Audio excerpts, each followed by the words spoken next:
아들아, 엄마가 요즘 몸이 너무 안 좋아. 허리랑 무릎이 아프고 손가락도 점점 굳어서 물건 하나 들기조차 힘들어. 병원에 가야 하나 싶어서. 엄마, 나이 들면 다들 그런 거야. 별일 아니니까 너무 걱정하지 마. 나이 들면 다 그런 거라니. 나는 정말 힘들어서 말하는 건데 내가 이렇게 쉽게 넘길 줄은 몰랐다.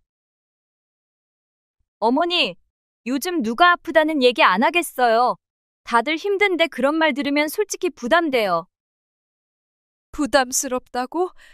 내가 너희한테 뭘 바란 것도 아니야. 그냥 내 얘기를 들어주길 바랬어. 가족이잖니. 엄마, 너무 예민하게 받아들이지 좀 말라고요. 저희도 바쁘고 힘든데 엄마까지 이런 말씀하시면 솔직히 저희도 답답해요. 답답하다고? 내가 네 엄마인데 아프다고 말하는 것조차 너희한테 답답한 일이야? 어머니, 저희도 요즘 생활이 어려워요. 다들 참고 사는 거잖아요. 조금 더 긍정적으로 생각하시면 안 될까요? 참고 살라고? 나는 그동안 일을 참고 또 참았어. 그런데 지금 내 아픔을 내가 이렇게 무시하니? 내가 여기까지 와서 이런 말을 들어야 하는 거니? 엄마, 그러니까 너무 심각하게 받아들이지 말라고 했잖아요. 누구나 겪는 일이잖아요. 엄마만 힘든 건 아니라고요. 그래, 나는 너희에게 짐일 뿐이구나. 내가 아프다고 말하는 것도 너희에게는 다 스트레스고 귀찮은 일이었어. 어머니, 그렇게 말씀하시면 저희도 더 이상 뭐라고 해야 할지 모르겠어요. 어머니가 아프신 건 알겠는데 솔직히 저희가 해드릴 수 있는 게 없잖아요. 없다니 내가 뭘 바라겠니? 그저 내 얘기를 들어주길 바랬던 것뿐인데 너희에게 그조차도 짐이었구나. 엄마, 제발 좀 긍정적으로 생각 좀 하세요. 이렇게 매번 힘들다고 하시면 저희도 지칩니다. 지친다니. 내가 너희를 위해 모든 걸 바쳤는데 이제는 내 말조차 듣기 싫다는 거구나. 알겠다. 더는 말하지 않을게. 혼자 알아서 할 테니 걱정하지 마라. 어머니, 너무 감정적으로 받아들이지 마세요. 저희도 많이 힘든 상황이에요. 그래, 내가 너무 감정적이었나 보다. 내가 너희에게 뭘 잘못했길래 이렇게까지 무시당해야 하는지 모르겠다. 아픈 어머님을 무시하며 이야기하는 아들 부부, 과연 왜 이런 태도를 보이는 걸까요? 아픈 어머니를 돌보지 않는 아들이 잘못인지, 아니면 어머니가 어떤 잘못을 했기에 이런 무시를 받는지 너무 궁금한데요. 그럼 어떤 사연일지 시작하겠습니다. 안녕하세요. 저는 전라남도 작은 시골 마을에 사는 62세 최은희입니다. 평생 농사를 지으며 땅과 함께 살아왔습니다. 땅은 저에게 단순한 생활의 터전이 아니라 가족을 위해 땀 흘려 일군 삶의 증거였습니다. 젊은 시절엔 남편과 함께 이 땅에서 자식들을 키웠고 이제는 혼자가 되었지만 여전히 농사를 지으며 마음을 달랬습니다. 그런데 오늘은 제 가장 소중했던 것을 아들에게 내어주고도 배신당한 이야기를 들려드리려 합니다. 이 이야기가 여러분에게 작은 교훈이 되었으면 좋겠습니다.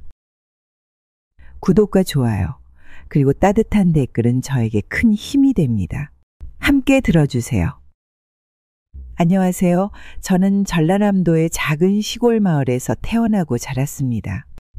제가 자란 마을은 논과 밭이 끝없이 펼쳐진 곳이었어요. 어린 시절 부모님은 새벽같이 들로 나가셨고 저는 집안일을 돕고 동생들을 돌봐야 했습니다.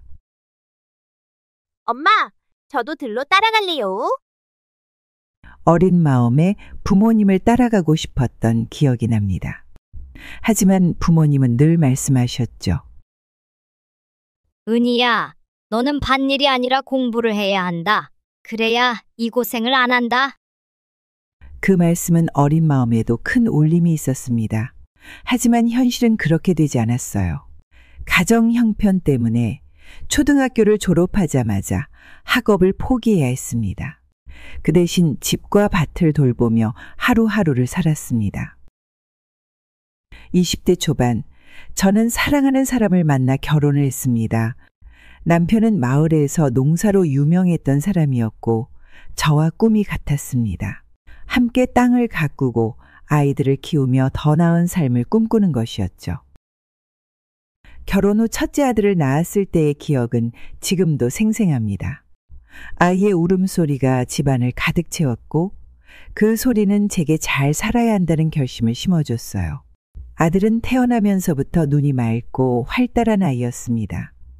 어릴 때부터 똑똑한 데다 호기심도 많아서 매일 질문을 쏟아냈어요. 엄마, 이 모내기는 왜 이렇게 줄을 맞춰 심어요? 그래야 물도 잘 돌고 벽씨가 고르게 자라지. 농사는 정성이야. 정성을 담아야 땅도 답해준단다. 그 말을 들은 아들은 한참을 생각하더니 이렇게 말했습니다. 그럼 나중에 내가 도와줄게. 엄마 힘들지 않게 내가 다 할 거야. 그 말을 들었을 때 얼마나 벅찼는지 모릅니다. 그래, 이 아이는 나중에 내 삶의 보람이 되어줄 거야 라고 믿었어요.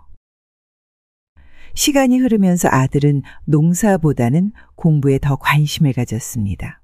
부모로서 저는 아들이 더 큰 세상으로 나아가길 바랬기에 그의 꿈을 응원하기로 했습니다.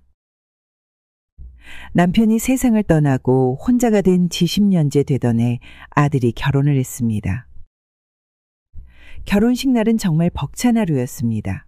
아들이 잘 차려입고 며느리의 손을 꼭 잡고 예식장에 들어오는 모습을 보는 순간 제가 살아온 모든 시간이 주마등처럼 스쳐갔습니다. 이제야 내가 고생한 보람이 있구나 생각하며 눈가가 뜨거워졌습니다. 아들은 제가 가진 전부였고 그의 행복이 곧 제 행복이라고 믿었기 때문입니다. 며느리도 참 반듯한 사람이었습니다. 상냥한 미소로 저를 맞이하던 첫인상이 지금도 생생합니다. 두 사람이 함께라면 앞으로 어떤 어려움도 잘 헤쳐나갈 것 같아 안심이 되었죠. 결혼식이 끝나고 저는 평생 가장 아끼던 땅을 선물로 주기로 마음먹었습니다. 그 땅은 제게 단순한 재산이 아니었습니다. 남편과 제가 젊은 날부터 땀 흘려 갖고 온 삶의 증거였고 우리 가족의 역사가 녹아있는 곳이었습니다. 남편이 세상을 떠난 뒤에도 그곳에서 땅을 일구며 홀로 살아왔지만 그 땅에 대한 애정만큼은 변치 않았습니다. 이 땅은 내 아버지와 내가 평생을 바쳐 가꾼 곳이야. 너희가 이걸 잘 활용해서 행복하게 살아줬으면 좋겠다. 땅을 내어주던 순간 제 가슴은 뜨거웠습니다. 이 땅의 아들 부부의 새로운 시작이 되고 안정된 삶을 만들어주길 바라는 마음뿐이었어요. 아들은 고맙다며 고개를 끄덕였고 며느리도 환하게 웃으며 감사하다고 말했습니다. 그 모습에 얼마나 뿌듯했는지 모릅니다. 이제 내 역할은 여기까지구나. 이 아이들이 새로운 행복을 만들어가겠지라는 생각에 한결 마음이 가벼워졌습니다. 하지만 그 땅을 내어주고 몇 달이 지나지 않아 마을 사람들로부터 예상치 못한 소식을 들었습니다. 은희 씨, 아드님이 그 땅을 팔았다고 하던데요? 그 말을 들었을 때 귀를 의심했습니다. 그럴 리가 없는데 제가 준 땅은 단순한 재산이 아니라 아이들의 미래를 위한 터전이었으니까요. 하지만 마을 사람들의 말은 사실이었습니다. 아들은 제가 준 땅을 팔아 그 돈으로 도시에서 새 집을 마련하고 생활비로 사용한 것이었습니다. 사실을 확인한 순간 저는 아무 말도 할 수 없었습니다. 가슴이 얼어붙는 듯했고 머릿속이 하얗게 변했습니다. 그 땅은 남편과 함께 땀 흘려 가꾼 곳이었고 제 인생이 담긴 가장 소중한 것이었습니다. 왜 아들은 아무 말도 없이 그런 선택을 했을까? 수많은 생각이 머리를 떠다녔습니다. 그날 밤 잠자리에 들었지만 한숨도 잘 수 없었습니다. 제 머릿속엔 땅을 일구던 시절의 기억들이 끊임없이 떠올랐습니다. 남편과 함께 모내기를 하던 모습, 아이들이 그 땅에서 뛰어놀며 웃음소리를 퍼뜨리던 순간들, 별을 수확하며 감사했던 계절들, 모든 것이 한꺼번에 사라져버린 것 같았어요. 하지만 아들을 믿고 싶었습니다. 어쩌면 더 좋은 미래를 위해 어쩔 수 없이 선택한 거겠지. 그렇게 스스로를 다독이며 입을 열지 않았습니다. 아들이 결혼을 하고 새로운 가정을 꾸리는데 제 의견이 불필요할 수도 있다고 생각했어요. 이제 네가 어른이 되었으니 내가 알아서 잘하겠지. 어머니로서 도와주는 게 맞아. 하지만 마음속에서는 차마 가라앉히지 못한 슬픔과 실망감이 뒤엉켜 있었습니다. 아들에게 가장 소중한 것을 내어준 제 진심이 무시당한 기분이 들었고 그 상처는 아무리 눌러도 쉽게 사라지지 않았습니다. 그날 이후로 제 마음 한켠에 조용히 자리 잡은 불안감은 점점 더 커져만 갔습니다. 아들이 도시에서 바쁘게 살고 있다는 이유로 저와 연락을 줄이는 모습은 땅을 잃은 슬픔과는 또 다른 외로움을 가져다 주었습니다. 하지만 처음 아들이 결혼 후 도시로 떠났을 때 처음에는 무척 뿌듯했습니다. 결혼식장에서 환히 웃으며 며느리와 손을 잡고 서 있던 아들의 모습이 자꾸 떠올랐습니다. 이제 정말 어른이 되었구나라는 생각에 뿌듯함과 아쉬움이 동시에 밀려왔습니다. 시골에서 낡은 집을 벗어나 더 넓은 세상으로 나아가는 게 아들의 꿈이었기에 저는 기꺼이 응원했습니다. 하지만 막상 아들이 떠나고 나니 집안이 너무 조용했습니다. 빈 방을 바라보며 이제 진짜 독립했구나 싶으면서도 문득문득 아들이 보고 싶었습니다. 하루는 차마 참지 못하고 전화를 걸었습니다. 아들아, 잘 지내고 있니? 도시 생활은 할만하니? 밥은 잘 챙겨 먹고 있어? 하지만 돌아온 대답은 짧았습니다. 엄마, 요즘 일이 너무 바빠요. 다음에 다시 전화할게요. 그 짧은 대답이 끝나자마자 전화가 끊겼습니다. 한동안 멍하니 휴대전화를 바라보았습니다. 바쁘니까 그런 거겠지. 스스로를 다독이며 대수롭지 않게 넘기려고 했습니다. 그러나 비슷한 일이 계속 반복되었습니다. 몇 주가 지나 다시 전화를 걸었을 때도 아들은 받지 않았습니다. 하루 종일 기다려도 답장이 없자 그날 밤은 좀처럼 잠이 오지 않았습니다. 혹시 내가 너무 잦은 연락으로 귀찮게 한 걸까라는 자책이 밀려왔습니다. 하지만 곧 아니야. 어머니가 아들 안부를 묻는 게 그렇게 큰 잘못일 리 없잖아 라고 애써 마음을 달래보았습니다. 그렇게 혼자 있는 시간이 길어지면서 외로움은 더 깊어졌습니다. 하루는 아들을 보기 위해 아침 일찍부터 음식을 준비했습니다. 직접 기른 채소로 나물 반찬을 만들고 된장찌개도 정성껏 끓였습니다. 오랜만에 얼굴을 본다는 기대에 마음이 들떴습니다. 그런데 약속 시간이 다 되어갈 때쯤 아들에게서 전화가 왔습니다. 엄마, 오늘은 회사 일이 갑자기 생겨서 못 갈 것 같아요. 죄송해요. 다음에 봐요. 전화를 끊고 나니 식탁 위에 놓인 음식들이 더 선명하게 보였습니다. 김이 모락모락 나는 된장찌개, 예쁘게 담긴 나물 접시, 다듬은 생선구이까지 모든 것이 그대로였습니다. 손님이 없는 빈 식탁은 한없이 쓸쓸해 보였습니다. 젓가락을 들어 한두 입 먹어보려 했지만 목이 메어 내려가지 않았습니다. 그렇게 혼자 남은 식탁에서 저는 자꾸 지난 날을 떠올렸습니다.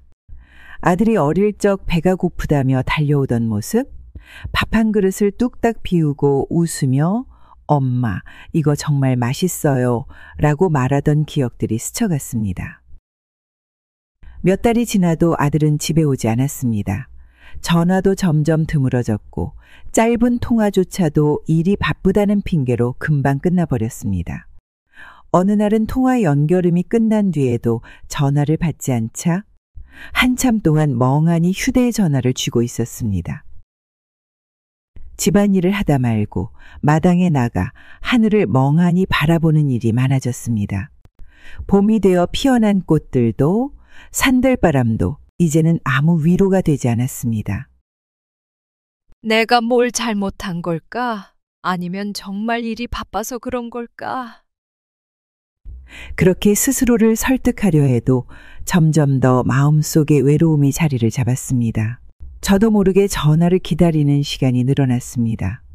한 번이라도 아들의 목소리를 들으면 마음이 놓일 것 같았지만 그것마저도 점점 어려워졌습니다.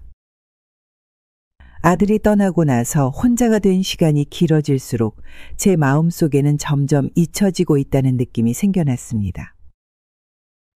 밤이 되면 침대에 누워 아들의 어린 시절을 떠올렸습니다. 아들이 품에 안겨서 엄마, 내가 나중에 엄마 지켜줄 거야 라고 말하던 모습이 머릿속에 떠올랐습니다. 그때는 그 말이 세상에서 가장 든든했는데 이제는 너무 멀어진 것 같아 눈물이 났습니다. 휴일이 다가오던 어느 날 저는 아들에게 전화를 걸어 조심스럽게 물어봤습니다. 이번 명절엔 집에 오니? 며느리랑 같이 오면 내가 맛있는 거 해줄게. 아들의 대답은 예상 밖이었습니다. 엄마, 이번에는 어렵겠어요. 이동도 불편하고 시간이 좀 안 맞아서요. 다음에 한번 보러 갈게요. 전화를 끊고 난 뒤 저는 한참 동안 멍하니 앉아 있었습니다. 휴대전화를 손에 꼭 쥔 채로 왜 갑자기 안 온다고 하는 걸까? 생각이 머릿속을 맴돌았습니다. 며칠 전까지만 해도 올 수 있을 것 같다는 말을 했었는데 갑작스러운 거절에 마음이 복잡해졌습니다. 그래도 혹시나 하는 마음으로 그날까지 기다리기로 했습니다. 명절 당일이었습니다. 아들과 며느리가 오길 기대하며 마당을 정리하고 있을 때였습니다. 저 멀리서 이웃 아주머니가 다가왔습니다. 손에는 커다란 보자기를 들고 있었고 얼굴에는 웃음이 가득했습니다. 은희 씨, 명절 잘 보내고 있어요? 아드님이랑 며느리도 곧 오겠죠? 그 말을 듣는 순간 제 마음 한편이 조금 쓸쓸했습니다. 아들과 며느리는 이미 집에 온다고 하지 않았으니까요. 그래도 아주머니에게 굳이 그 말을 꺼내고 싶지 않아 웃으며 대답했습니다. 네, 바빠서 이번에는 못 온다네요. 젊은 사람들은 다 그런가 봐요. 그러자 아주머니가 조금 놀란 듯한 표정을 지으며 말했습니다.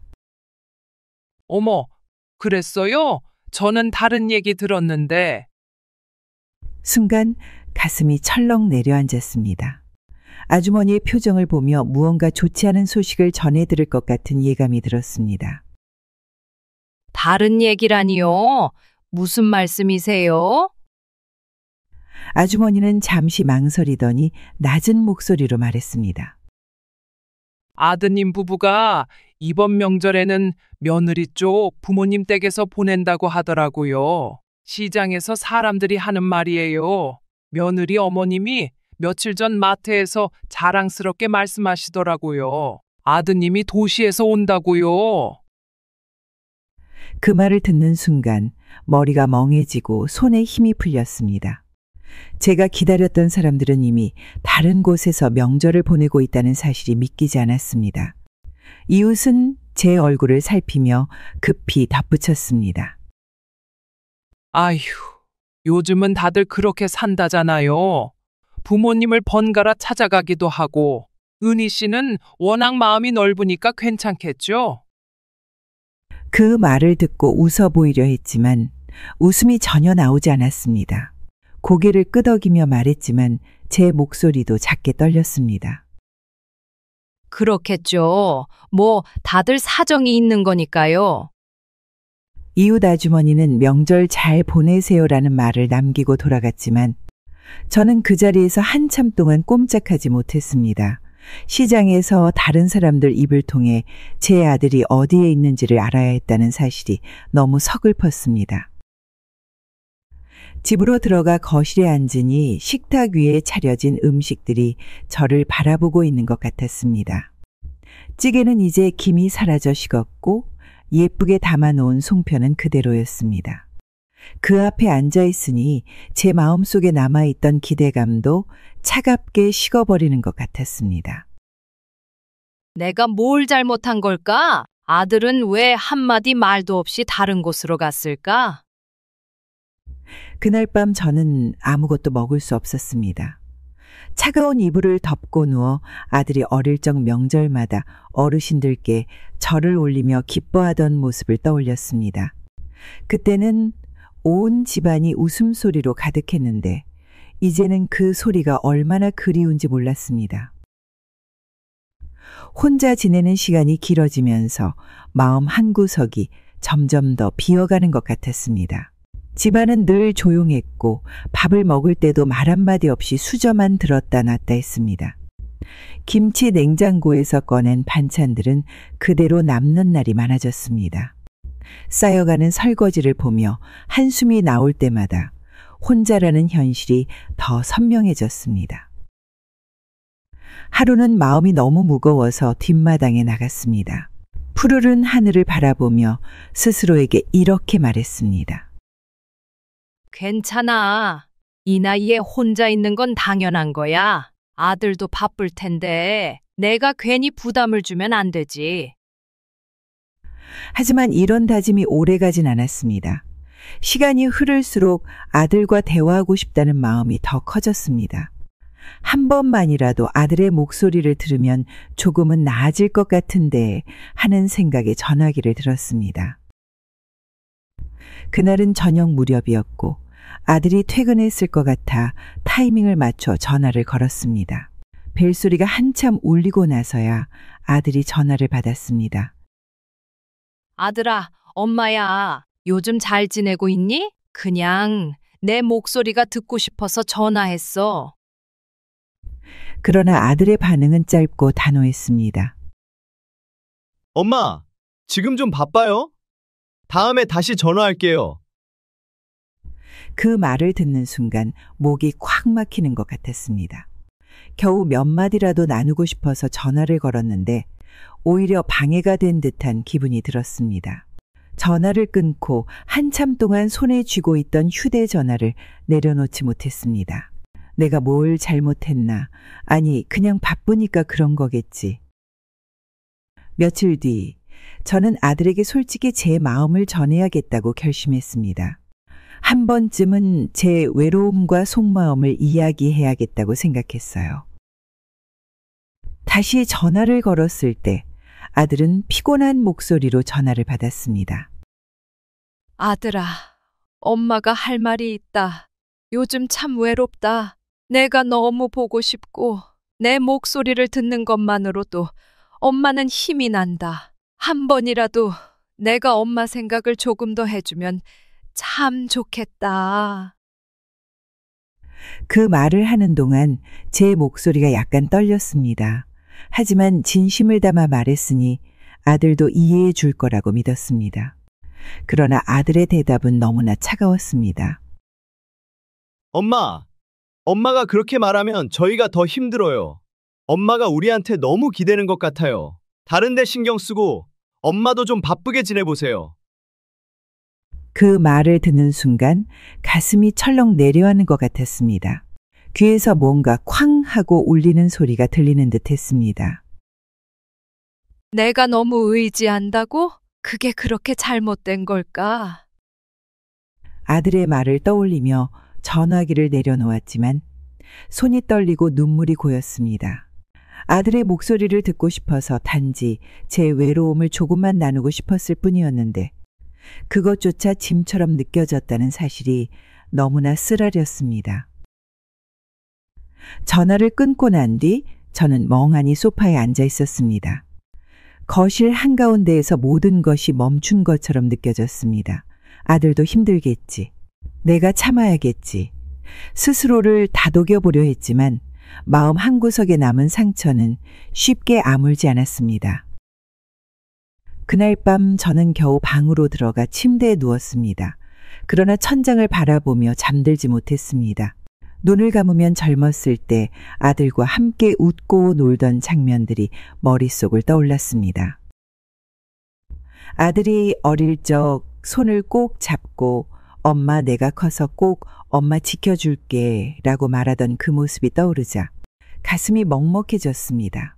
그때는 그 말만으로도 세상을 다 가진 것 같았는데 이제는 제가 짐처럼 느껴진다는 아들의 말을 들으니 그 기억조차 아프게 느껴졌습니다. 나는 그냥 조금만 기대고 싶었던 건데 내가 너무 잘못한 걸까? 눈물이 차오르자 소리를 죽이며 울었습니다. 누구에게도 보이지 않는 어둠 속에서 홀로 눈물을 흘리며 그날 밤을 보냈습니다. 아들은 어느 날 며느리와 함께 집을 찾아왔습니다. 오랜만에 두 사람을 보니 반가운 마음에 환하게 웃으며 맞이했습니다. 주방에서 간단히 차를 내오며 물었습니다. 어쩐 일이니? 이렇게 같이 오다니 반갑구나. 요즘은 잘 지내고 있니? 아들은 미소를 지으며 제게 말했습니다. 엄마, 요즘 많이 힘드시죠? 농사일 하시는 것도 그렇고 집 관리도 혼자 하시기 쉽지 않으실 것 같아요. 그 말을 들으니 문득 허리와 무릎에 통증이 떠올랐습니다. 매일 농지에서 허리를 굽히고 돌며 일하는 게 예전처럼 수월하지 않았습니다. 그렇다고 누구에게 도와달라고 부탁할 수도 없어서 혼자 해내야 한다고 마음을 다잡곤 했습니다. 힘들긴 해도 아직은 괜찮다. 엄마가 할 수 있을 때까지는 해봐야지. 그러자 며느리가 조용히 말을 이었습니다. 어머니, 저희가 관리해드리면 더 편해지실 거예요. 요즘은 농지도 체계적으로 관리해야 하잖아요. 저희가 조금씩 신경 써볼게요. 며느리의 부드러운 말투와 미소에 마음이 한결 가벼워졌습니다. 아들은 고개를 끄덕이며 덧붙였습니다. 맞아요, 엄마. 우리가 농지를 관리하면 엄마는 그동안 힘들게 일하시던 것도 내려놓고 좀 쉬실 수 있잖아요. 그리고 농지에서 수익도 낼 수 있으면 더 좋고요. 그 말을 들으니 마음 한편이 놓였습니다. 젊은 사람들이 더 나은 방법으로 농사를 운영할 수도 있을 거라는 생각이 들었습니다. 두 사람이 함께 나서겠다는 말에 저는 결국 맡겨보기로 했습니다. 그래. 너희가 그렇게 생각한다면 맡겨볼게. 엄마도 이제 좀 쉬어야겠지. 며칠 동안은 마음이 한결 가벼웠습니다. 아들과 며느리가 알아서 농지를 잘 운영하겠지 하는 믿음이 있었기 때문입니다. 하지만 몇 달이 지나면서 점점 이상한 소문이 들려오기 시작했습니다. 하루는 이웃집 아주머니가 걱정스러운 표정으로 말을 건넸습니다. 은희 씨, 아드님이 농지를 그냥 방치하고 있더라고요. 논이 다 메말라가고 잡초만 무성하던데요. 혹시 사정을 아세요? 그 말을 듣는 순간 가슴이 철렁 내려앉았습니다. 그럴 리가 없는데 바로 아들에게 전화를 걸었습니다. 아들아, 농지가 지금 어떤 상태니? 마을 사람들이 잡초만 무성하다고 하던데 정말 그런 거야? 아들은 당황한 듯 웃으며 말했습니다. 엄마, 그런 건 금방 정리할 수 있어요. 요즘 일이 바빠서 조금 미뤘던 것뿐이에요. 너무 걱정하지 마세요. 그 말을 들으면서도 마음속에서 의심이 사라지지 않았습니다. 정말로 바빠서 그런 걸까? 직접 확인하고 싶은 마음이 커졌고 결국 며칠 뒤 농지로 향했습니다. 도착하자마자 충격을 받았습니다.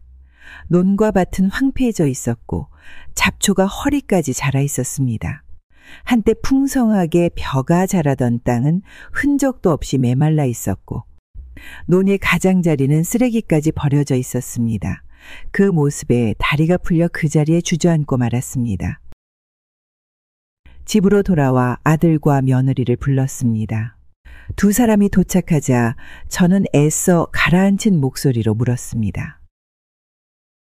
도대체 이게 뭐니? 너희가 농지를 잘 관리하겠다고 하지 않았니? 어떻게 이렇게 내버려 둘 수 있니?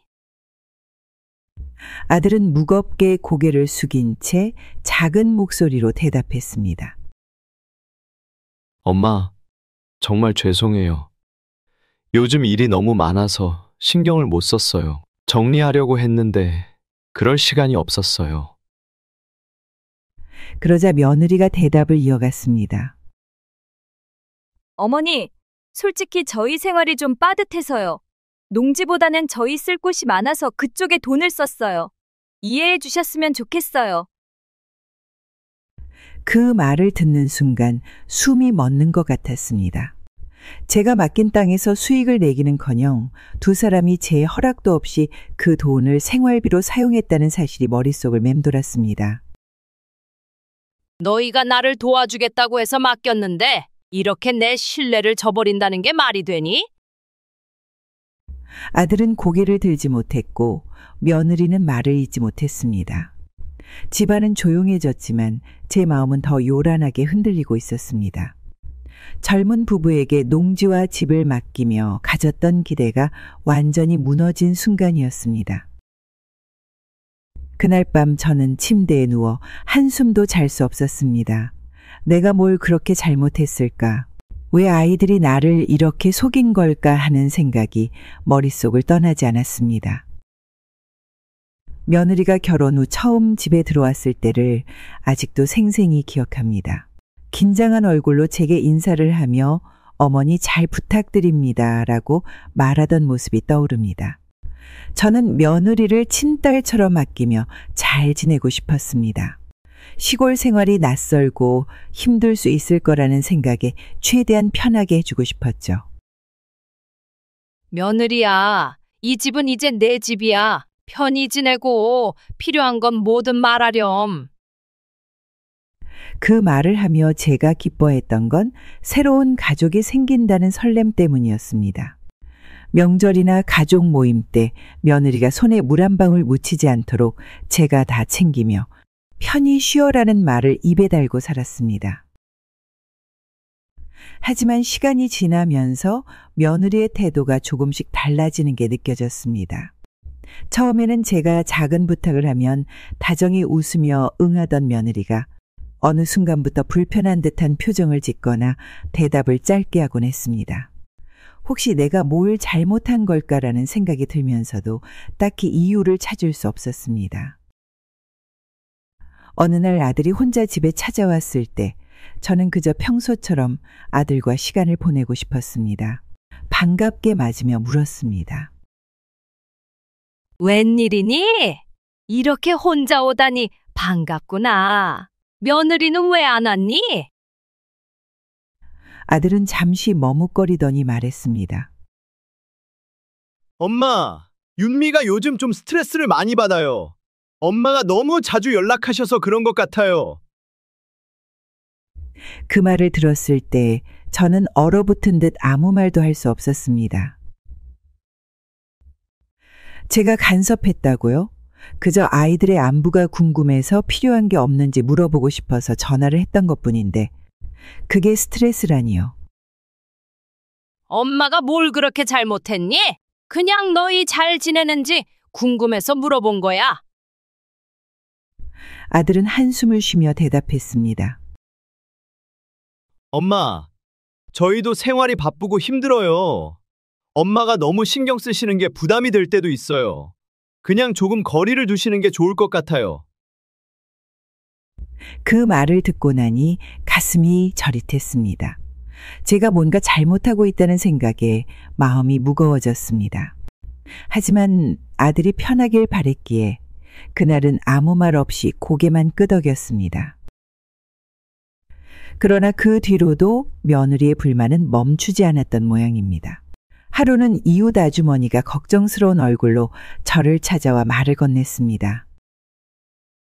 은희 씨, 아드님 댁에서 다투는 소리가 들렸다던데 며느리분이 은희 씨 때문에 힘들다는 이야기를 했다더라고요. 그 말을 듣는 순간 숨이 멎는 것 같았습니다. 내가 뭘 그렇게 잘못했기에 그 아이들이 다툰다고 하는 걸까 하는 생각에 머리가 아찔했습니다. 저는 단지 아들에게 도움을 주고 싶었고 며느리와 좋은 관계를 유지하고 싶었던 것뿐인데 오히려 제 존재가 갈등의 원인이 되고 있다는 사실이 믿기지 않았습니다. 며칠 후 아들이 다시 집에 찾아왔을 때 저는 더 이상 참을 수 없었습니다. 아들아, 엄마가 너희한테 그렇게 짐이 되는 거니? 왜 엄마가 문제라는 이야기를 자꾸 듣는지 이해할 수가 없다. 아들은 곤란한 표정을 지으며 대답했습니다. 엄마, 윤미도 요즘 너무 예민하고 힘든 일이 많아요. 싸우다 보면 엄마 얘기가 나오고 그러면 상황이 더 나빠져요. 엄마도 조금 더 거리를 두시면 우리도 편할 것 같아요. 그 말을 들으니 눈앞이 흐려졌습니다. 제가 오히려 그들의 다툼을 부추기는 존재가 되었다는 사실이 너무나 충격적이었습니다. 엄마는 그저 너희가 잘 살길 바랬을 뿐인데 이렇게 짐이 되니 엄마도 마음이 참 무겁다. 아들은 고개를 돌리며 아무 말 없이 한숨만 내쉬었습니다. 저는 더 이상 말을 이어가지 못했습니다. 그날 밤 저는 잠자리에 누워 한참 동안 잠들지 못했습니다.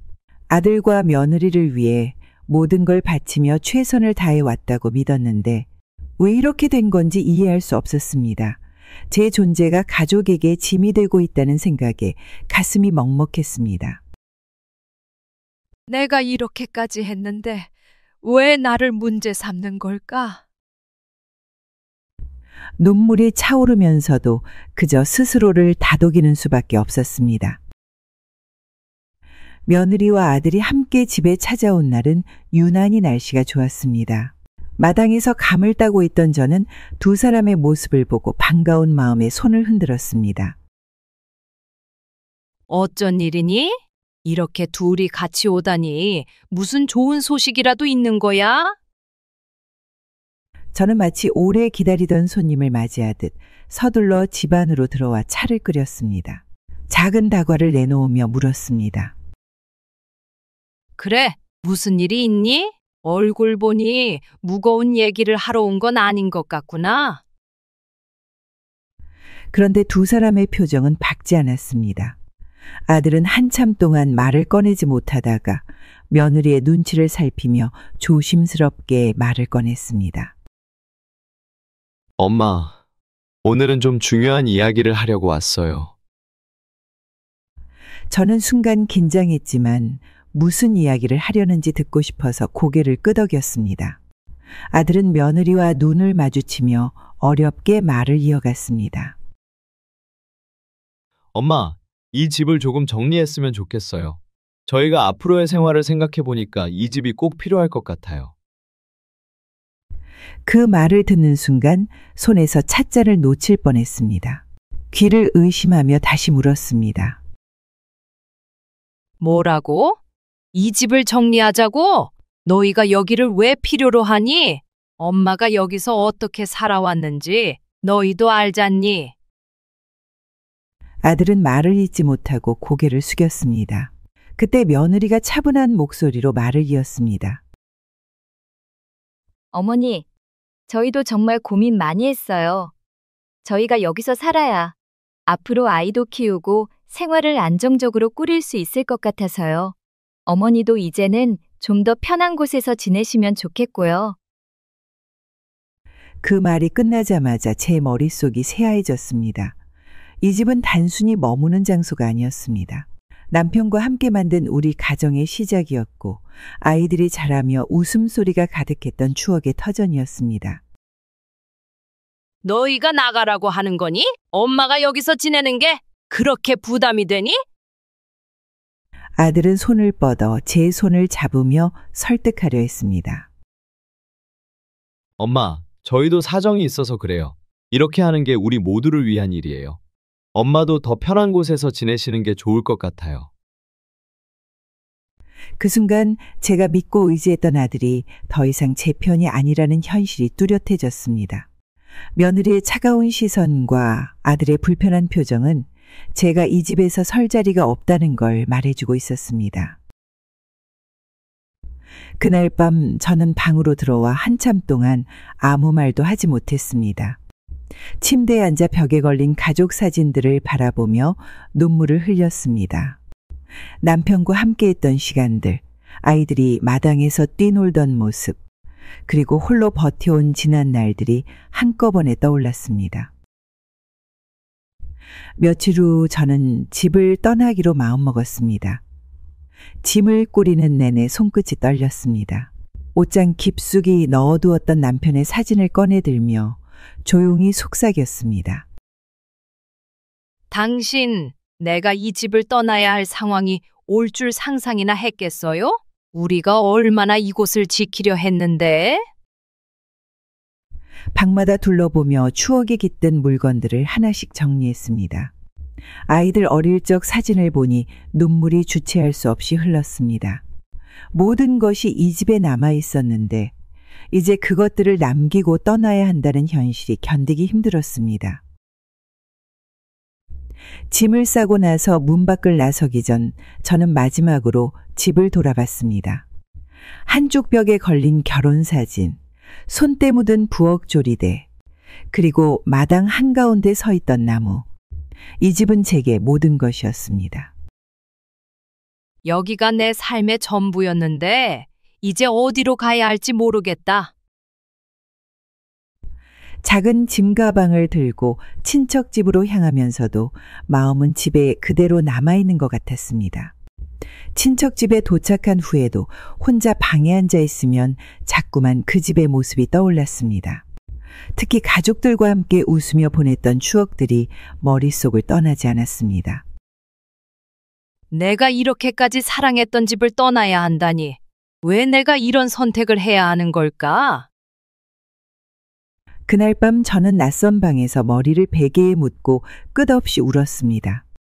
한 번도 집을 떠나 생각해 본 적 없던 제 삶이 완전히 무너진 것 같았습니다.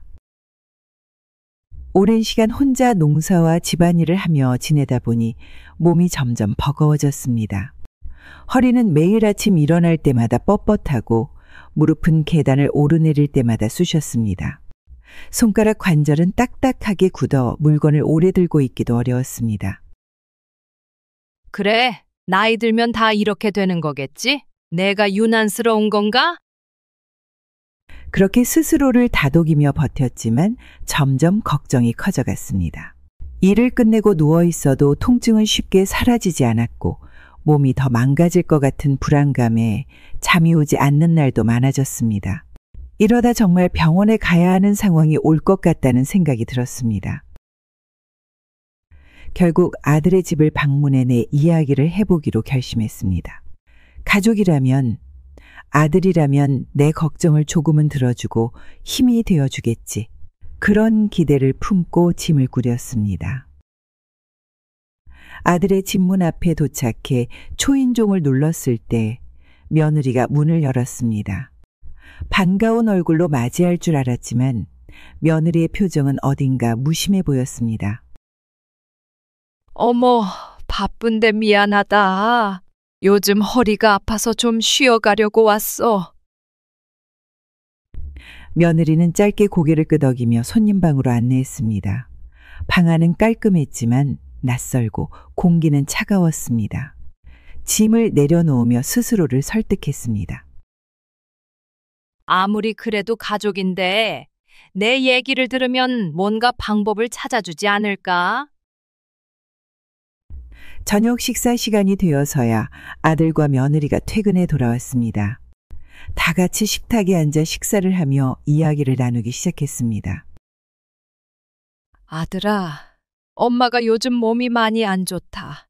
허리가 너무 아프고 무릎도 욱신거려서 계단을 오르내리는 것도 힘들다. 손가락은 자꾸 굳어서 물건도 제대로 못 들겠고 병원에 가야 할지 고민이야. 제 이야기를 들은 아들이 고개를 들지 않은 채 밥을 뜨며 대답했습니다. 엄마, 나이 들면 다들 아프기 마련이에요. 너무 과밀하게 생각하지 마세요. 그냥 그렇게 사는 거예요. 그 말이 가슴에 비수처럼 꽂혔습니다. 그렇게 사는 거다라니 내 아픔은 그렇게 대수롭지 않게 여겨질 문제였던 걸까요? 하지만 믿고 싶지 않았습니다. 이번에는 며느리를 바라보며 조심스럽게 물었습니다. 너는 어떻게 생각하니? 엄마가 정말 너무 예민한 걸까? 계속 이렇게 아프면 좀 걱정이 돼서 그래. 그러나 며느리 역시 고개를 들지 않은 채 말했습니다. 어머니, 이런 건 누구나 겪는 일이에요. 저희도 다들 힘들고 아파요. 그냥 다들 참고 살잖아요. 그 순간 모든 것이 멈춘 듯 했습니다. 손끝이 떨려 젓가락을 내려놓았습니다. 내 이야기가 이렇게 쉽게 흘려들어간다는 사실이 믿기지 않았습니다. 가족이라고 믿었던 사람들이 내 고통을 이처럼 대수롭지 않게 여길 줄은 상상도 못했습니다. 그날 밤 저는 혼자 방에 누워 천장을 바라봤습니다. 식탁에서의 대화가 끊임없이 머릿속을 맴돌았습니다. 내가 너무 예민했던 걸까? 아프다고 말한 게 그렇게 잘못된 일이었던 걸까? 아니면 내가 기대를 너무 크게 한 걸까?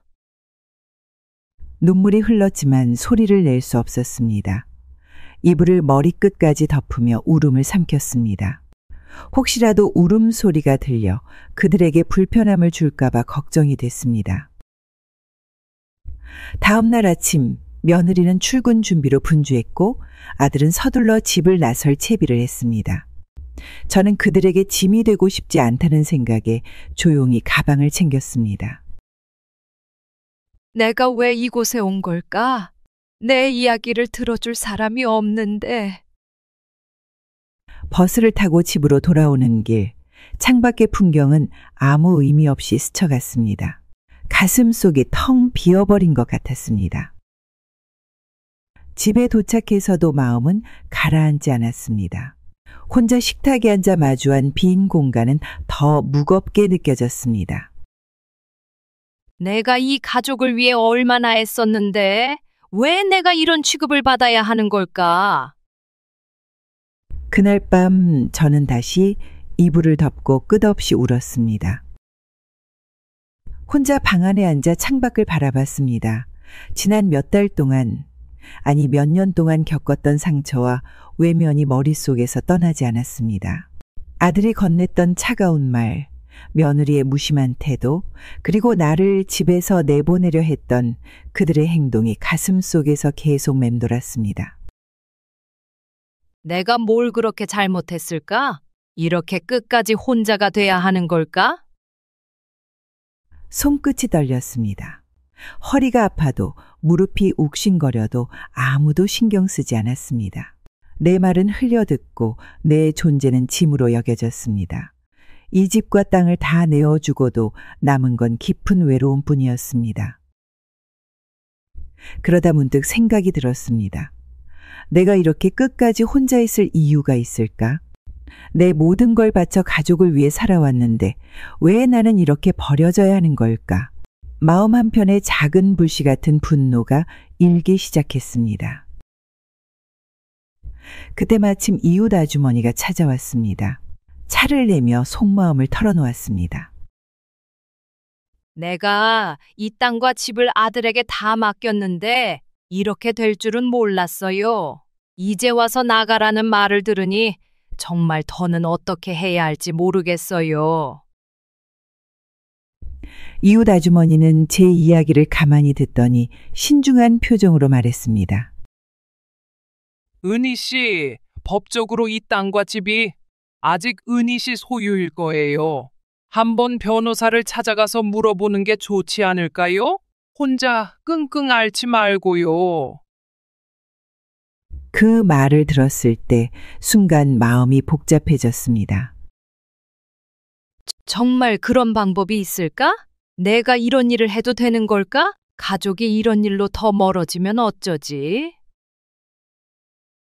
하지만 가만히 앉아 아무것도 하지 않는다면 더 큰 후회로 남을 것 같았습니다. 더 이상 나를 위해 목소리를 내지 않는다면 아무것도 바뀌지 않을 것 같았습니다. 다음 날 저는 이웃 아주머니와 함께 변호사를 찾아갔습니다. 작은 사무실에 앉아 변호사를 기다리며 손끝이 떨렸습니다. 내게 남아있는 마지막 희망이 무너질까 봐 두려웠습니다. 변호사 앞에서 제 상황을 하나하나 설명했습니다. 제가 이 집과 땅을 아들에게 맡겼습니다. 가족끼리 신뢰했으니 서류로 다시 확인할 필요도 없다고 생각했어요. 그런데 지금 그 아이가 저보고 집을 나가라고 하니 이게 정말 내 집이 맞는지도 모르겠어요. 변호사는 진지한 표정으로 고개를 끄덕이며 제게 물었습니다. 혹시 은희 씨 이름으로 된 문서를 가지고 계신가요? 서둘러 서류를 꺼내 보여주자 변호사는 꼼꼼히 검토했습니다. 몇 분 후 변호사가 고개를 끄덕이며 말했습니다. 이 땅과 집은 은희 씨 소유로 되어 있습니다. 법적으로도 문제 없어요. 상황이 이렇다면 충분히 권리를 주장하실 수 있습니다. 그 말을 듣는 순간 모든 감정이 한꺼번에 밀려왔습니다. 놀라움과 안도, 그리고 가슴 깊은 곳에서 울컥하는 감정이 올라왔습니다. 아직 내 것이 남아 있었구나. 모든 걸 잃은 줄 알았는데 아직 나에게도 지킬 게 있었구나. 하지만 동시에 마음 한편에 두려움도 있었습니다. 정말 이걸 되찾을 수 있을까요? 내가 이런 결정을 내리는 게 옳은 걸까요? 너무 늦은 건 아닌가요? 변호사는 차분하게 미소를 지으며 대답했습니다. 늦지 않았습니다. 지금이라도 은희 씨의 권리를 찾는 게 중요합니다. 이건 은희 씨의 정당한 권리입니다. 그날 이후로 저는 변호사의 도움을 받아 서류를 준비하기 시작했습니다. 서류를 준비하며 집안을 돌아다니는 동안 오랜 추억들이 하나둘 떠올랐습니다. 부엌에서 남편과 함께 요리했던 기억, 마당에서 아이들이 뛰놀던 소리, 그리고 별을 수확하며 느꼈던 감사함이 가슴을 채웠습니다. 이 집과 땅은 내 삶의 전부였어. 이걸 잃는다면 나는 정말 아무것도 남지 않아. 어느 날 마당에 서서 오래된 나무를 바라보았습니다. 그 나무 아래에서 남편과 나란히 앉아 차를 마시던 날이 떠올랐습니다. 이건 포기할 수 없어. 이제는 나를 위해, 내 삶을 위해 목소리를 낼 거야. 그렇게 준비를 마치고 드디어 재판에 나설 결심을 했습니다. 더 이상 스스로를 낮추지 않기로 했습니다. 내 삶의 가치를 지키기 위해 나아갈 준비가 되어 있었습니다. 법원으로 향하는 날, 제 마음은 이루 말할 수 없이 복잡했습니다. 한편으로는 두렵고 또 한편으로는 긴 시간이 걸리더라도 이제는 제 권리를 찾을 수 있겠다는 작은 희망이 있었습니다. 가슴속에 계속 떠오르는 건 가족에 대한 아쉬움과 배신감이 뒤섞인 복잡한 감정이었습니다. 법정에서 판결을 기다리는 동안 제 손은 끊임없이 떨렸습니다. 법정의 공기가 차갑게 느껴졌고 주위 사람들의 움직임마저 천천히 흘러가는 것처럼 보였습니다. 변호사가 제 옆에서 조용히 대기하고 있었지만 저는 도무지 마음을 가라앉힐 수 없었습니다. 내가 왜 이런 자리에 서 있어야 할까? 가족끼리 이렇게 되는 건 상상도 못했는데. 판사의 목소리가 울려 퍼졌습니다. 본법원은 최은희 씨의 주장을 인정하며 피고인에게 주택에서의 퇴거를 명령합니다. 또한 재산관리 소홀로 인해 발생한 손해를 배상할 것을 판결합니다. 그 순간 제 머릿속이 텅 빈 것 같았습니다. 판사의 말이 끝난 후에도 한동안 제 귀에는 아무 소리도 들리지 않았습니다. 이게 정말 끝난 걸까? 내가 이길 수 있었던 걸까라는 생각이 떠올랐습니다. 하지만 동시에 마음 한편에 싸늘한 공허함이 자리 잡았습니다. 법원을 나서자마자 변호사가 환한 얼굴로 축하 인사를 건넸습니다.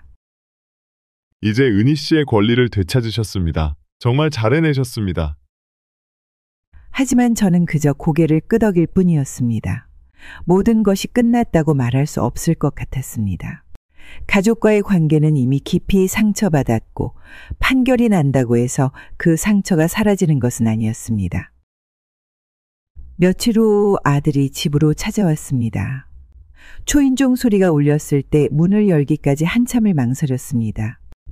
문 밖에 서 있는 아들의 얼굴은 어딘가 수척해 보였고 눈에는 후회와 죄책감이 가득 담겨 있었습니다.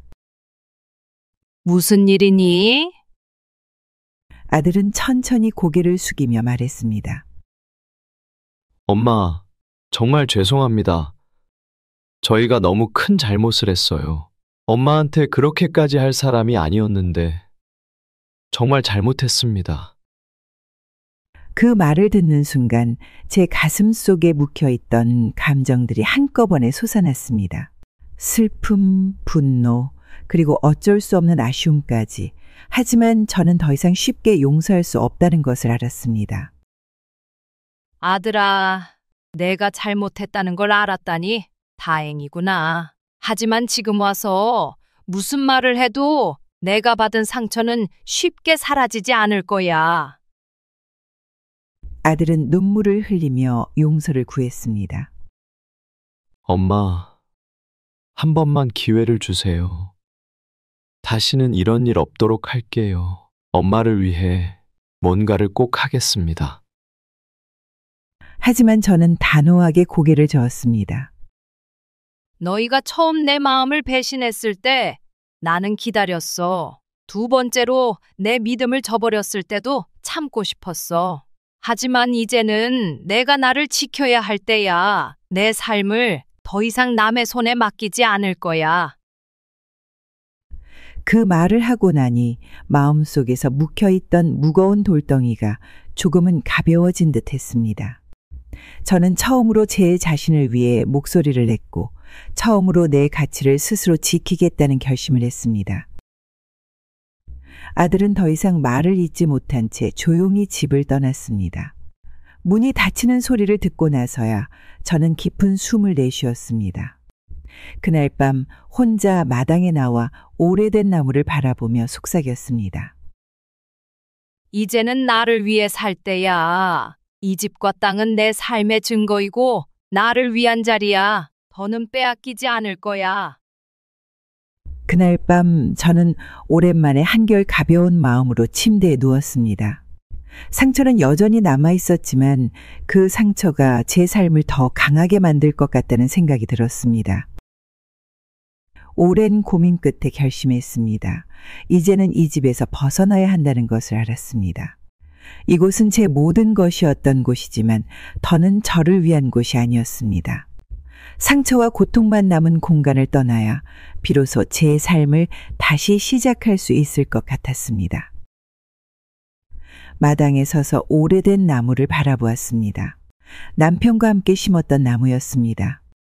그 나무 아래에서 아이들이 뛰놀았고 우리는 그늘에 앉아 수확한 감을 깎아 먹으며 웃었던 기억이 선명했습니다. 하지만 지금 그 나무는 나에게 따뜻함보다 무거운 기억으로 다가왔습니다. 여기서 평생을 살 줄 알았는데 이제는 떠날 때가 됐구나. 이곳을 떠나야 나를 위한 새 삶을 시작할 수 있겠지. 부동산 중개인을 부르고 집과 땅을 매물로 내놓는 서류를 준비했습니다. 문서를 하나씩 확인할 때마다 손끝이 떨렸습니다. 한 장 한 장 넘기며 떠오르는 것은 이곳에서 함께했던 가족의 모든 기억이었습니다. 이곳은 나의 모든 순간이 담겨 있는 곳이었는데 이제는 나를 아프게만 하는 곳이 되었구나. 며칠 후 집과 땅이 팔렸습니다. 계약서에 도장을 찍는 순간 제 가슴이 싸하게 아려왔습니다. 마치 제 삶의 일부를 도장과 함께 떼어내는 것 같았습니다. 그날 밤 빈집에서 짐을 꾸리며 울컥하는 감정을 누를 수 없었습니다. 오래된 사진들을 꺼내보며 눈물을 삼켰습니다. 남편과 찍은 결혼 사진, 아이들이 웃으며 뛰놀던 모습, 그리고 홀로 견뎌낸 시간들까지 모든 것이 떠나야 한다는 현실이 쓰라렸습니다. 이제 정말 끝이구나. 이 집에서 나가는 건 나를 위한 첫걸음이겠지. 짐을 모두 정리하고 마지막으로 문을 닫을 때 저는 한참 동안 문 앞에서 멈춰 있었습니다. 잘 있어. 너는 나의 모든 것을 품어줬지만 이제는 내가 떠나야 할 때야. 나를 위해 떠나야 해. 새로운 시작을 위해 저는 품위 있고 편안한 요양원을 알아보기 시작했습니다.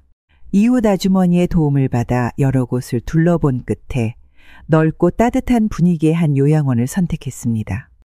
그곳은 정원이 아름다웠고 커다란 창문을 통해 햇살이 가득 들어오는 방이 준비되어 있었습니다. 처음 그곳에 발을 들였을 때 마음이 한결 편안해졌습니다. 방에는 따뜻한 이불과 깨끗한 책상이 있었고 창밖으로는 어르신들이 산책하는 모습이 보였습니다. 여기라면 나도 다시 시작할 수 있을 것 같아. 외롭지 않을 것 같아. 짐을 풀고 방 안에 앉아 창밖을 바라봤습니다. 누군가와 함께 대화를 나누고 웃으며 산책하는 어르신들의 모습을 보니 가슴이 조금 따뜻해지는 것을 느꼈습니다. 나도 여기서 친구를 사귈 수 있을까? 나도 저 사람들처럼 웃을 수 있을까? 요양원의 생활은 차츰 익숙해졌습니다. 아침마다 영양 가득한 식사를 챙겨주는 직원들의 다정한 모습에 마음이 누그러졌고 매일 준비된 운동과 건강 프로그램에 참여하면서 몸도 조금씩 회복되는 것을 느꼈습니다. 어느 날 요양원에서 미술 수업이 열린다는 공지가 있었습니다. 직원이 캔버스와 물감을 가져다 주며 웃으며 말했습니다. 선생님, 그림 한번 그려보세요. 새로운 취미를 가지면 훨씬 즐거워지실 거예요. 캔버스 앞에 앉아 천천히 물감을 손에 묻혔습니다. 처음에는 어색하고 서툴렀지만 점점 붓을 움직이는 것이 재미있게 느껴졌습니다. 다른 어르신들과 함께 그림을 그리며 웃음을 나누고 완성된 그림을 보며 서로를 칭찬하는 순간은 정말 오랜만에 느끼는 행복이었습니다. 그날 밤 저는 침대에 누워 스스로에게 말했습니다. 여기라면 나도 웃을 수 있을 것 같아. 여기서라면 더는 외롭지 않을 것 같아.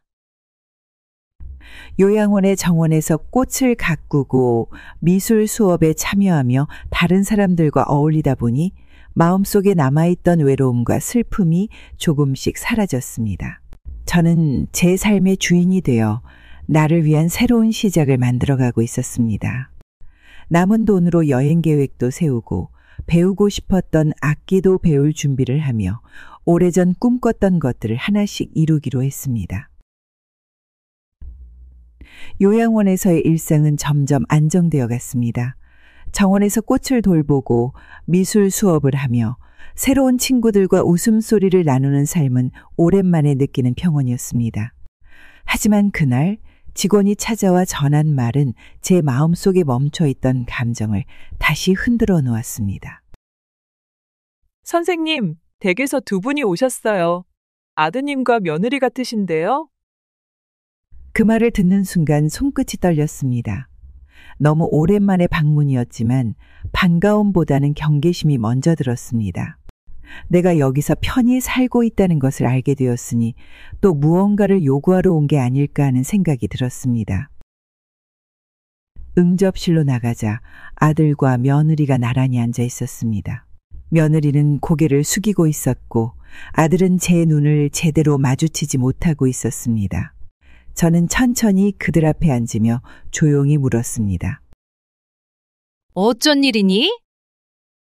아들은 한숨을 내쉬며 조심스럽게 입을 열었습니다. 엄마, 정말 죄송합니다. 저희가 너무 큰 잘못을 했어요. 그땐 너무 이기적이었어요. 엄마가 얼마나 힘드셨는지 이제야 알았어요. 그의 말은 조심스러웠지만 한편으로는 여전히 변명처럼 들렸습니다. 며느리는 눈물을 글썽이며 말을 이었습니다. 어머니, 저도 너무 죄송합니다. 그동안 어머니께 했던 행동들 다 후회하고 있어요. 제발 저희를 용서해 주세요. 다시는 그런 일이 없을 거예요. 그들의 말을 들으며 가슴 한구석이 아려왔습니다. 진심으로 보이기도 했지만 마음속 깊은 곳에서는 의심이 올라왔습니다. 이제 와서 이런 말을 한다고 내가 그 모든 상처를 잊을 수 있을까? 잠시 침묵이 흘렀습니다. 저는 천천히 입을 열었습니다. 너희가 이제야 이런 말을 하러 왔구나. 내가 그 말을 듣기 위해 얼마나 기다렸는지 너희는 알지 못할 거야. 제 목소리는 차분했지만 감정이 북받쳐 올라오는 것을 느꼈습니다. 그들을 보며 지난날의 기억들이 스쳐 지나갔습니다. 내가 간절히 기대했던 한마디를 듣지 못해 얼마나 아팠던지, 가족에게 외면당하며 느꼈던 깊은 상처가 떠올랐습니다. 하지만 늦었다. 나는 너희를 위해 모든 걸 줬다. 내 사랑도, 시간도, 그리고 내 삶도. 그런데 너희는 나에게 아무것도 주지 않았지. 오히려 나를 더 깊은 상처 속에 내던졌어. 아들은 고개를 떨군 채 눈물을 흘렸습니다. 목소리가 떨리며 다시 용서를 구했습니다. 엄마, 정말 죄송합니다. 한 번만 기회를 주세요. 엄마를 위해서라면 뭐든 할게요. 그 말을 듣는 순간 잠시 흔들렸습니다. 아들이 진심으로 후회하는 것처럼 보였습니다. 하지만 그동안 쌓여온 상처는 쉽게 치유될 수 없다는 것을 알았습니다. 내가 얼마나 기다렸는지 너희는 알지 못할 거야. 하지만 그 기다림이 끝나기 전에 내 마음은 이미 다 무너졌단다. 이제 와서 용서해 준다면 내가 나 자신에게 부끄러울 것 같아. 며느리는 울먹이며 말을 이었습니다. 어머니, 저희가 다시 잘할게요. 정말 다르게 살겠습니다. 제발 한 번만 저희를 믿어주세요. 하지만 저는 천천히 고개를 저으며 일어섰습니다. 그들을 바라보며 마지막으로 말했습니다. 나는 기다릴 만큼 기다렸다. 참을 만큼 참았다. 이제는 내가 나를 위해 살아야겠다. 내 모든 걸 줬던 그 시간이 이제는 나를 위해 돌아와야 한다. 그 말이 끝나자 아들과 며느리는 아무 말도 하지 못했습니다. 저는 자리를 떠나 방으로 돌아왔습니다. 문을 닫고 나서야 흐르는 눈물을 멈출 수 없었습니다. 가족이라는 이름이 이렇게 무거울 줄은 몰랐어. 하지만 이제는 나를 위한 선택을 해야 해. 내가 지키지 않으면 아무도 나를 지켜주지 않을 거야. 창밖을 바라보며 깊은 한숨을 내쉬었습니다. 요양원의 정원에는 어르신들이 웃으며 산책을 하고 있었습니다. 그 모습을 보며 다시 마음을 다잡았습니다. 여기서는 내가 나를 위한 삶을 살 수 있어. 더는 누구의 기대에 맞추지 않아도 돼. 이제는 나를 선택할 거야. 밤이 깊어지자 방 안은 고요했습니다. 창밖에서는 정원 가로등에 희미한 불빛이 들어오고 바람에 나뭇잎이 스치는 소리가 들렸습니다. 저는 창문 옆에 앉아 그날의 대화를 떠올렸습니다. 아들과 며느리가 떠난 뒤 제 마음은 여전히 무거웠습니다. 그들의 후회와 사과가 진심처럼 느껴졌지만 저는 더 이상 믿을 수 없었습니다. 마음속 깊은 곳에서 속삭이듯 올라오는 감정이 있었습니다. 그들이 다시 돌아왔지만 내가 바란 가족의 모습은 아니었어. 너무 늦어버렸고 상처는 너무 깊었지. 한참 동안 침묵 속에 앉아 있었습니다. 그리고 천천히 창밖의 정원을 바라보며 마음을 정리하기 시작했습니다. 나는 그들에게 모든 걸 줬어. 땅도, 집도, 사랑도. 그런데 그들은 나를 빈 껍데기로 남겼지. 내가 얼마나 힘들었는지, 얼마나 외로웠는지 몰랐던 거야. 그동안의 기억들이 스쳐갔습니다. 혼자 마당에서 씨를 뿌리던 시간, 늦은 밤 홀로 고된 하루를 마무리하며 잠들던 시간, 그리고 가장 사랑했던 가족에게 등을 돌렸을 때의 고통, 이 모든 것들이 제 마음속에서 날카로운 바늘처럼 남아 있었습니다. 하지만 이내에 깨달았습니다. 이제는 그 바늘을 뽑아내야 한다는 것을. 더는 제 아픔을 가족에게 설명하려고 애쓸 필요가 없다는 것을, 내가 나를 위해 살기로 한 결심은 절대로 후회하지 않을 거야. 더는 누구의 기대나 바람에 흔들리지 않을 거야. 저는 천천히 침대에 누워 오랜만에 조용히 눈을 감았습니다. 마음 한편에서는 여전히 아들을 용서하고 싶다는 작은 목소리가 있었지만 그것이 지금의 저를 위해 가장 좋은 선택이 아님을 알았습니다. 다음 날 아침, 저는 요양원 정원으로 나갔습니다. 가벼운 아침바람이 불고 어르신들은 서로 웃으며 산책을 하고 있었습니다. 그들의 웃음소리를 들으며 저도 작은 미소를 지었습니다. 요양원에서 함께 지내던 한 어르신이 다가와 인사했습니다. 선생님, 오늘은 함께 꽃밭을 가꿀까요? 새로운 꽃 모종이 들어왔대요. 저는 고개를 끄덕이며 답했습니다. 좋아요. 새로 시작하기 딱 좋은 날이네요. 그 순간 마음속에서 더 이상 과거에 얽매이지 않고 새로운 하루를 살아가겠다는 결심이 선명해졌습니다. 요양원에서의 하루하루는 이전과는 다른 삶이었습니다.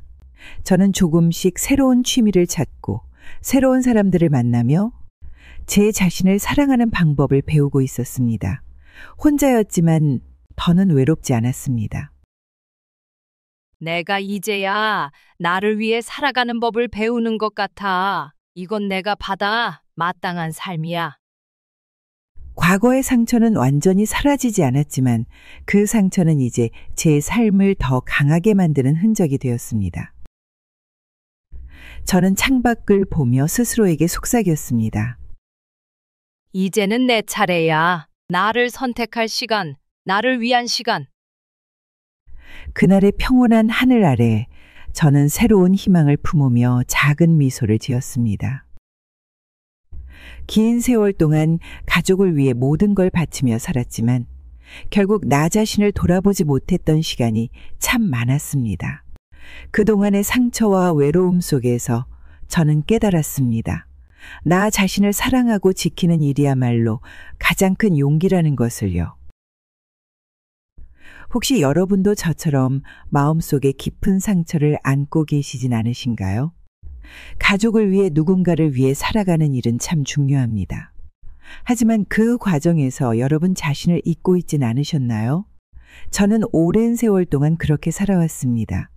늘 가족을 위해 모든 걸 바쳤고 그게 당연하다고 생각했죠. 하지만 어느 순간 저 자신은 점점 더 작아지고 지쳐가고 있음을 깨달았습니다. 우리 모두는 누군가의 엄마, 아빠, 딸, 아들, 친구로 살아갑니다. 그 역할을 충실히 해내려 애쓰며 하루하루를 보냅니다. 하지만 그 안에서 여러분 자신은 어떠신가요? 혹시 한 번쯤 나도 쉬어가고 싶다, 나를 위한 시간을 갖고 싶다는 생각을 해보신 적 있나요? 여러분, 남을 위해 살아가는 일도 중요하지만 여러분 자신을 위해 웃고 쉬고 행복을 찾아가는 시간은 더더욱 중요합니다. 나를 돌보는 건 결코 이기적인 일이 아닙니다. 오히려 나 자신을 잘 보살필 때 더 건강한 마음으로 사랑하는 사람들과 함께할 수 있습니다. 저는 이제야 비로소 깨달았습니다. 가족을 사랑하는 것만큼이나, 아니 그보다 더 중요한 건 나 자신을 사랑하고 지키는 일이라는 것을요. 여러분도 혹시 저처럼 자신을 돌보지 못한 채 살아오신 건 아닐까요? 지금 이 순간부터라도 자신에게 따뜻한 시간을 선물해 보세요. 마음속 깊은 상처가 있다면 잠시 멈추고 스스로에게 물어보세요. 내가 원하는 삶은 무엇일까? 나는 무엇을 위해 이렇게 달려왔을까? 스스로에게 주는 이 작은 질문이 여러분의 삶을 조금 더 나은 방향으로 이끌어 줄지도 모릅니다. 여러분 모두가 여러분 자신을 사랑하고 온전히 행복할 수 있는 시간을 꼭 찾으시길 진심으로 바랍니다. 오늘 제가 들려드린 이야기가 누군가에게 작은 위로가 되었으면 좋겠습니다. 여러분의 삶에도 따뜻한 빛이 비추기를 진심으로 바라겠습니다. 끝까지 들어주셔서 정말 감사합니다. 앞으로도 함께 서로를 응원하며 살아가요. 구독과 좋아요, 그리고 따뜻한 댓글로 여러분의 이야기도 함께 나눠주세요. 모두 행복하세요.